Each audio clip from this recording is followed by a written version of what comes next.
Assalamualaikum warahmatullahi wabarakatuh. Selamat pagi, salam sejahtera untuk kita semua. Anak-anak yang Ibu banggakan, bagaimana kabar kalian pagi ini? Ibu berharap kalian semuanya sehat-sehat. Mari kita menuju ke kelas bahasa bersama Ibu Neti.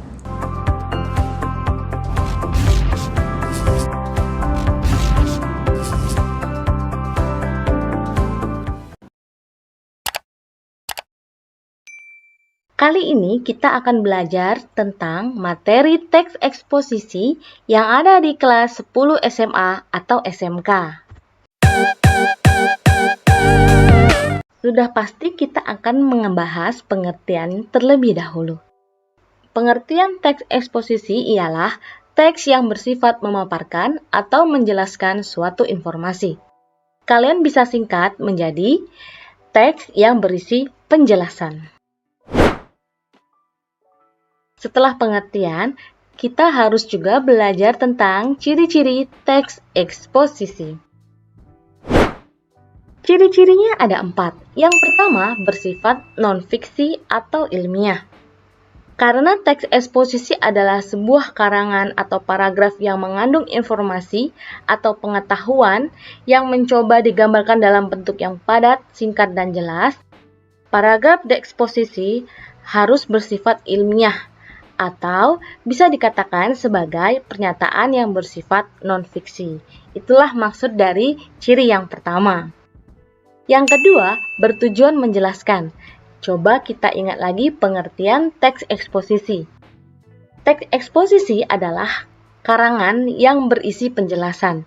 Artinya adalah tujuannya yaitu untuk menjelaskan sesuatu. Yang ketiga, berdasarkan fakta. Sudah Ibu jelaskan bahwa eksposisi ini adalah non-fiksi, bukanlah fiksi. Kalau fiksi berdasarkan imajinasi, jadi kalau non-fiksi harus berdasarkan fakta atau kenyataan. Yang terakhir, tidak bermaksud mempengaruhi. Karangan yang bersifat mempengaruhi bukanlah karangan eksposisi, melainkan iklan atau pidato persuasif. Jadi, kalau karangan eksposisi bukanlah untuk mempengaruhi, tapi untuk menambah ilmu pengetahuan pendengar atau pembaca. Dari yang tidak tahu menjadi tahu. Dari yang sudah tahu semakin tahu. Itulah maksudnya, bukan untuk mempengaruhi ya. Kita lanjut materinya yaitu menginterpretasikan makna teks eksposisi. Ada 2 cara ya. Yang pertama, mengidentifikasi struktur teksnya. Yang kedua, membedakan fakta dan opini. Kita bahas yang pertama ya, struktur teks fantasi. Struktur teks fantasi ada 3 ya. Yang pertama, tesis. Yang kedua, argumentasi. Dan yang ketiga, rekomendasi atau penegasan ulang.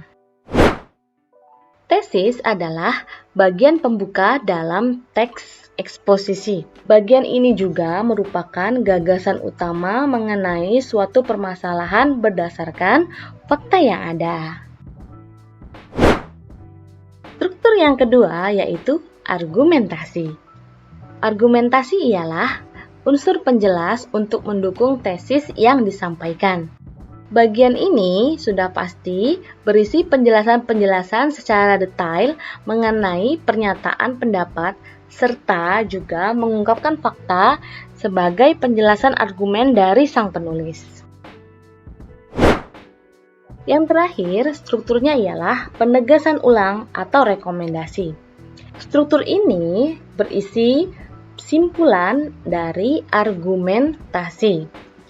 Bagian ini merupakan penguat dari pendapat yang didukung oleh fakta-fakta yang ada. Untuk lebih jelasnya mengenai struktur teks eksposisi, Ibu akan memberikan contoh per bagian ya. Yang pertama, bagian tesis.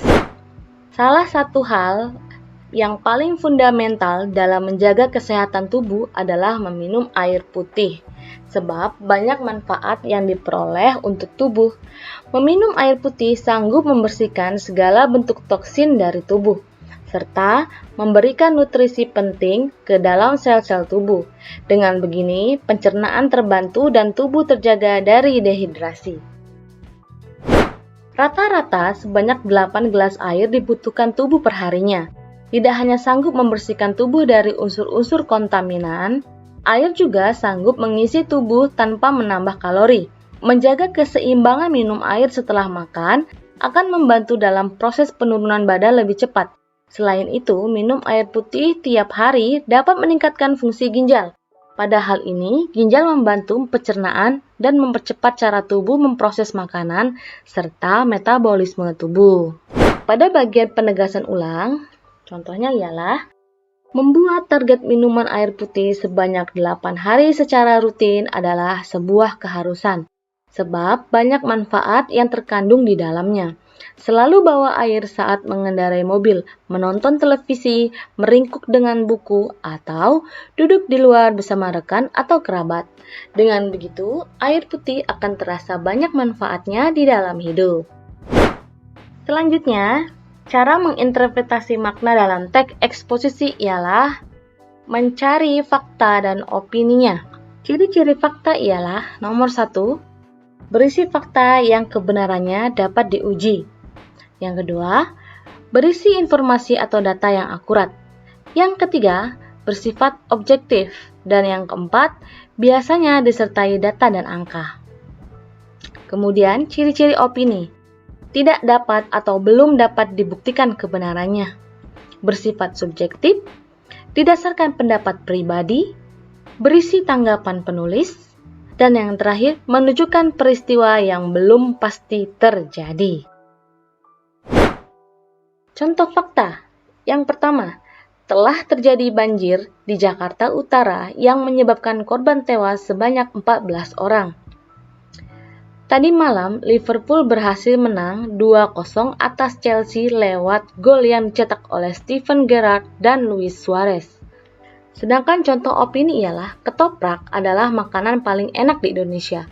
Permainan Paulo Sitanggang malam ini sangat bagus. Contoh yang ketiga, dia adalah wanita yang paling cantik menurutku. Bagaimana anak-anak? Apakah kalian sudah mengerti materi yang sudah Ibu sampaikan tadi?